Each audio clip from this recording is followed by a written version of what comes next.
because by now tears have dried and ink stains have washed out. And the only school that proudly wears its L's is back with a vengeance. The biggest in Tyler are trying to build a legacy of their own. There's a district overrun by dogs and plenty around trying to catch them. Plenty of guys looking to make a name for themselves, but to do so, They got to get through those who've been here as long as the Piney Woods themselves have. nobody here is a fortune teller. But we don't gotta be one to know this is about to be a heck of a season. It's the best time of the year, on the best side of the state. Sit down, kick your feet up, and let us be the first ones to tell you, welcome back Under the Lights. The Under the Lights Kickoff Show on CBS 19, sponsored by Bill Dickinson Chevrolet.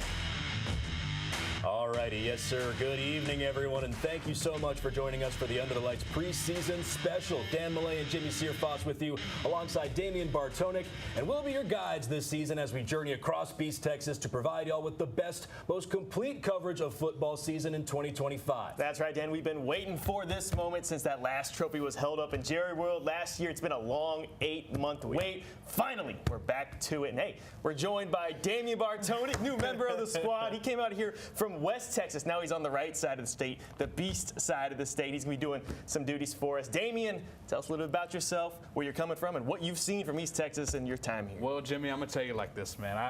I'm going to be doing your job from last year. You know what I'm saying? I am. I'll be doing your job That's my from last baby. year. That's my baby. And, I agree. The game of the week duties, I'm taking it over. I'm so excited. Can't wait for week one.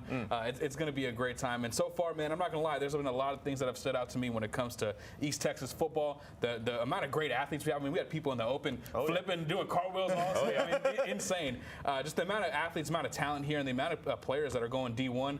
Man, it's going to be exciting. And hey, week one, game of the week, which one is it? Who is Longview Lufkin, baby. Oh, you already know what it is. That was good last year. It'd be good this year. Yeah, and with that in mind, we're coming off an unforgettable 2024 season, as y'all saw off the top there. Multiple teams making a run at a state title with some East Texas usual suspects like, come on, you've heard it 100 times, those Carthage Bulldogs. 10 rings, that's all you need to say about that. There's not a team more comfortable in the playoffs than those Bulldogs, and it showed in this game against La Vega. It was relatively close there for the entire game, but that poise, that experience showed in the end because they just piled it on in the end and blew this one up late. Carthage head coach Scott Surratt is going to have to move on to toe rings if he wants to wear another ring this year. I guess there's worse problems to have, Jimmy. Yeah. Hey, Malakoff was looking to go back-to-back seasons as state champs going into the game. They had the longest winning streak in the state of Texas at 31 games. Things started hot for him against Columbus. And if you watch those opening 2 drives, you would have thought this was about to be a classic. Both teams storming down, scoring. Eventually, though, that Columbus team just got going. And once they did, they could not be stopped. Malakoff's streak and back-to-back hopes ended that day 48-14. Still a great season. And one of the baddest teams out of that division of doom, Kilgore, had its shot to finally get over the hump last year and go all the way to the final game of the season, but they faced off against the monster stacked air offenses across every classification. This one got ugly, but doesn't take away from a massively successful 2024 season. There's only one way to top it here in 2025. And hey, if you would have told Longview fans they'd make it as far as they did at the beginning of last year, I would have called you crazy. And don't tell me otherwise. I know everyone in Longview was freaking out when they dropped back-to-back games in weeks 3 and 4, but after that, they didn't lose till December, and it included a blowout win to DeSoto.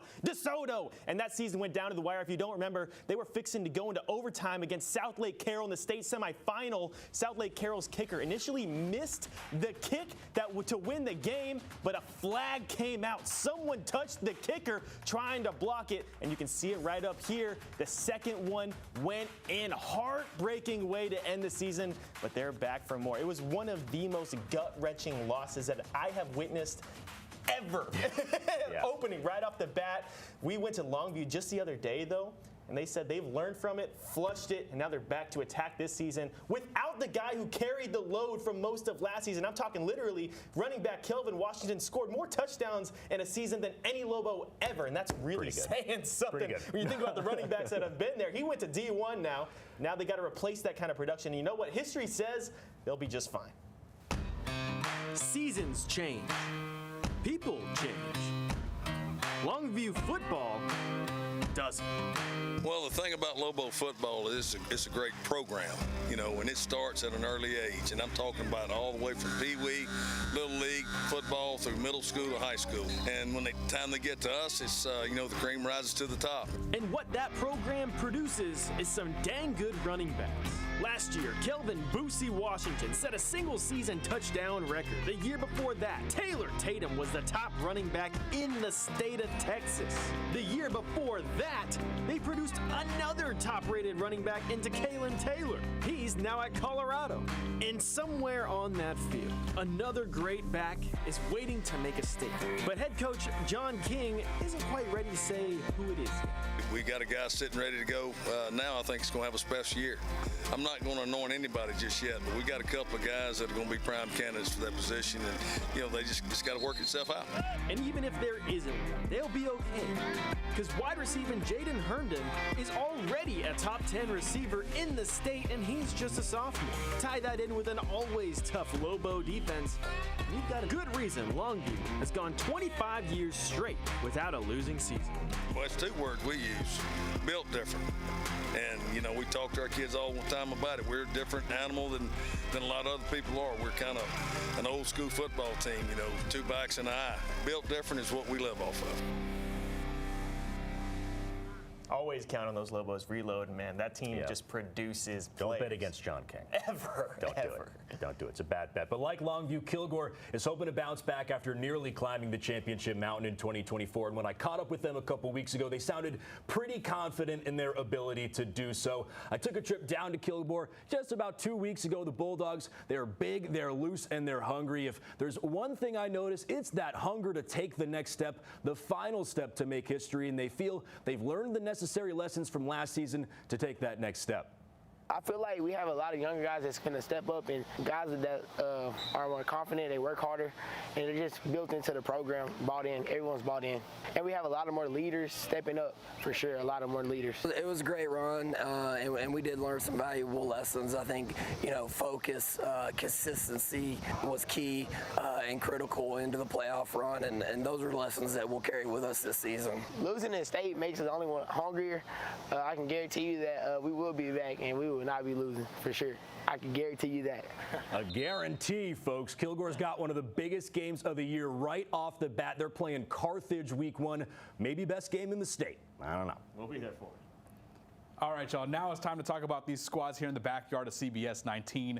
Both Tyler High and Tyler Legacy are looking to go back to the playoffs and establish themselves as a consistent contender starting in 2025. For Tyler High in particular, they're looking to land in the playoffs for the first time since 2021. And head coach Rashawn Woods, he told us straight up, man, it's time to win. And they've got some pieces to do it. Running back Kadarius McMiller, wide receiver Trey Harrelson, both have the talent to be playing on Saturdays at the next level, and both can be potent anchors of an offense in 2025. But for Tyler Legacy, they've got a brand new guy under center. Their QB1, Zach Davis, is going to be out for a little minute, but you know the saying, baby. It's next man up, and in steps in the young blood Carson Gray, who will be the signal caller for the Red Raiders going forward. And luckily for him, he'll have some guys up front that can really allow him to manage the game possession by possession, especially in 6'7". That's right, 6'7" left tackle Damarion Johnson, who will actually be suiting up for them Aggies in 2027. And you know what? Speaking of the Aggies, Texas A&M just went to work this offseason here in East Texas. Some of the top talent from around here will be donning that maroon and white. And headlining that is none other than running back KJ Edwards, who announced his commitment this past summer shortly after linebacker Quee Beck said, you know what? Hey, I want to wear them colors too. Now, both Beck and Edwards will be hitting Kyle Field alongside Big Juice, that 6'7" absolute beast of a man, very, very soon. They're all going to be out there. I cannot wait to see them dominate at that D1 level. Now, the UTL Kickoff Show, I know we started off hot, baby, but it's not stopping here. Up next, we're previewing the District of Doom. Oh, my goodness. And, hey, you won't want to miss it.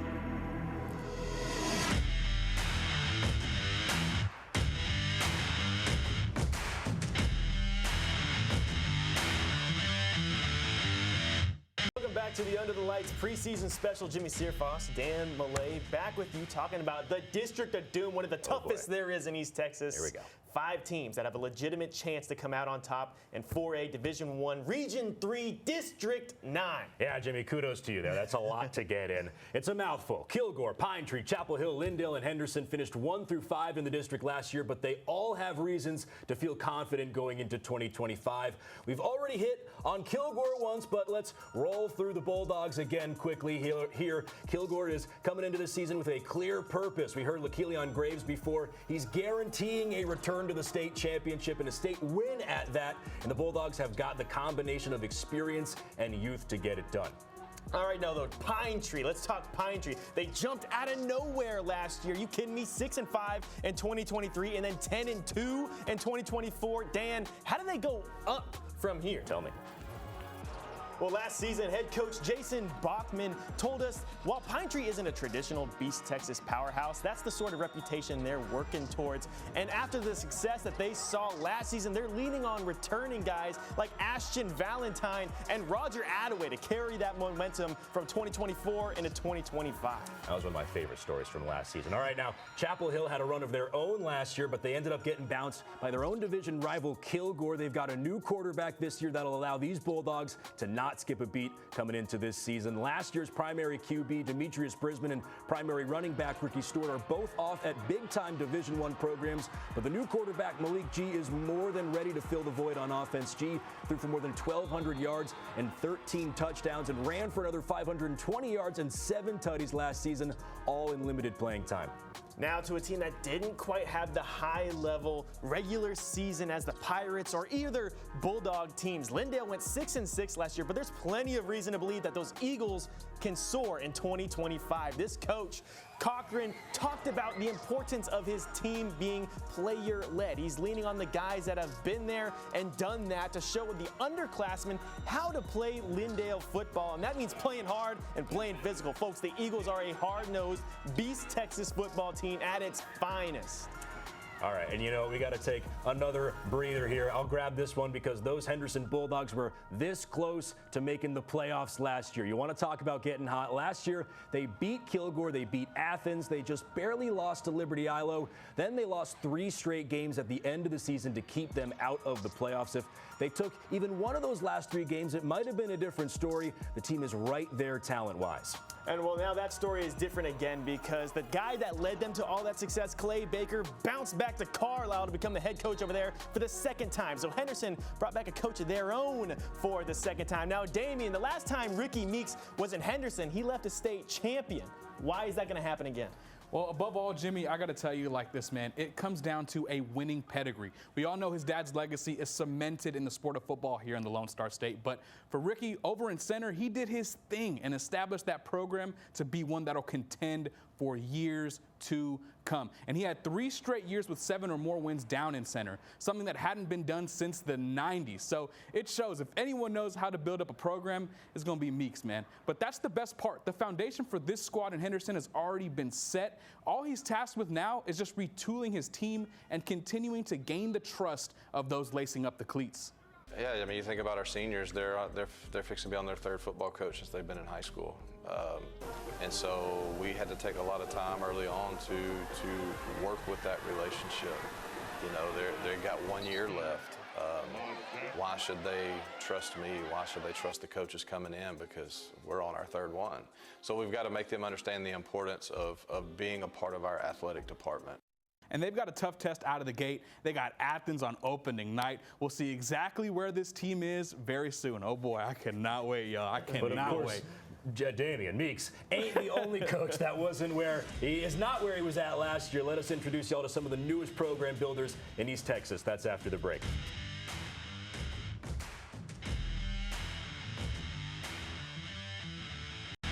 The Under the Lights Kickoff Show on CBS 19, sponsored by Bill Dickinson Chevrolet. Hey, they play the best stadium in the state of Texas. That's not my opinion. That is yours. The Tomato Bowl, home of the Jacksonville Fighting Indians, was voted to have the best stadium in the state by Dave Campbell's Texas Football and those who read it. Now it's time for the football being played inside it to match that. And Monty Stevenson has been brought in from Alvarado to turn things around. And if you check where that program was and check where Jacksonville is right now, you'll see a lot of similarities. I'm not saying that it was because of us, but when we walked into that athletic program, they were used to losing.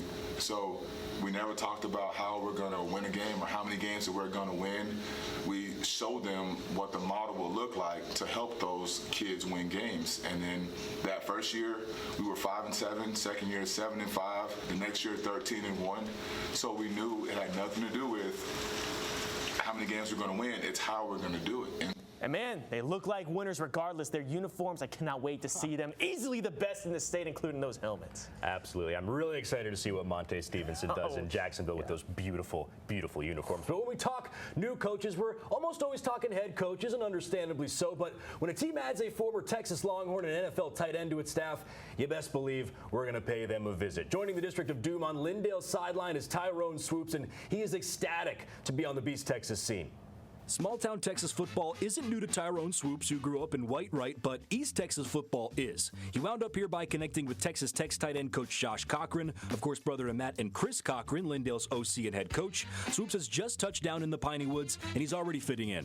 I'm excited to be in Lindale because talking to Chris the first time that I got the opportunity to, we were already laughing and joking and just having a good time, and he is a big believer, and I am as well. Just the small town feel of it felt like home to me because I'm from a small town, and in small towns like this, football is king, and I think that's a great thing, and I'm just excited to be part of it. Swoops brings a truly unique perspective to the Eagles coaching staff. His role is the tight ends coach, matching what he did professionally, and even though he's got some serious experience under center too, he's not going to try to butt into the QB room too much. I mean, naturally I'll think of things, but I mean, I'm going to keep it in the tight end room and with my position as much as I can. But then it dawned on me, just like the tight ends of Lindale football, I could now learn from someone with a one-of-a-kind perspective. Folks, true story here. This is a big opportunity for me. As a freshman in high school, our high school football coach tried to recruit me to play tight end. I, not knowing what was going on, pretty much just told him no. But now I've got an SEC D1 quarterback here and an NFL tight end, so I am going to put my skills to the test and see what I could have done here on the gridiron. First, we got to drop the play, which I've coined the Lindale swoop, then execute. Ready to go.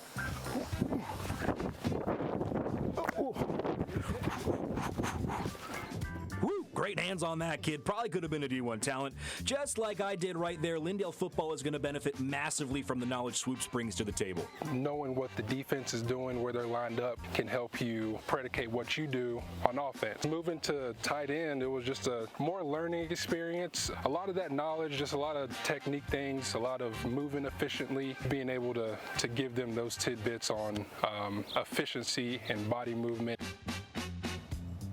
Hey, and you know what? As much as those coaches love to preach and, do their thing, the players out there, they got to get it done. And the ones that do it the best every week are going to get one of these and a little visit from us. This is the Patches 4 Player of the Week. We got an idea who's grabbing one of these this year. And, man, I wanted this kid to go to Colorado so bad, be a Buff. KJ Edwards. I mean, if you could pick anyone from Carthage, you could. But this one is different. What hasn't been said about this kid that also hasn't been said about Barry Sanders? In 3 years, he's stacked over 4,000 yards across his first 3 seasons. He averages over 11 yards per carry. That's a first down per carry. Insanity. Insanity, indeed. I'm going to show some love to an underclassman, though. I got Longview sophomore receiver Jaden Herndon.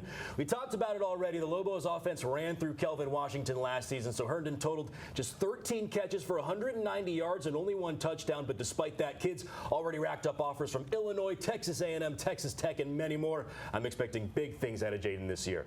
I like y'all's, but besides the 3 Aggies we mentioned earlier, we're going to obviously keep an eye on. Kilgore's LaKeon Grace is someone that I'm looking at this season. A 4-star recruit, that's according to his recruiting profile. And he has some schools like Houston, Missouri, and, of course, the best one of all, them Texas State Bobcats are all interested in him. And the kid can play, y'all, on both sides of the ball. And I think he's poised for a huge, huge season as a Bulldog.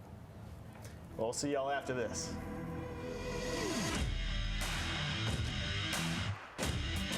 Under the Lights is sponsored by Bill Dickinson Chevrolet.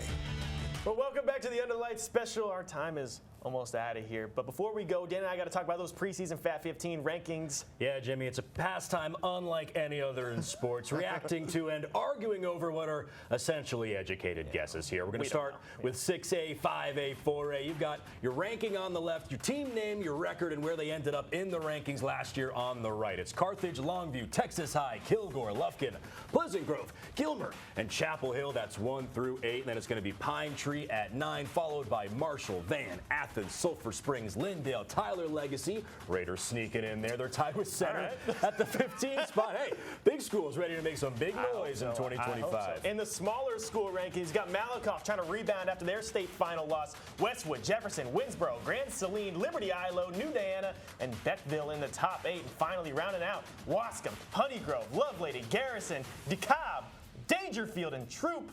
And interested to see how those rankings shake up mid-season, Dan. Yeah, certainly going to shake up a whole lot. I'm excited to see how it shakes out, too. But, y'all, that's going to do it for us today. Thank you so much for watching our Under the Lights preseason special. Stick with us all season long for the best sports coverage in Beast, Texas. And from kickoff to August to trophy ceremonies in December, we'll have it every step of the way. We'll see you later.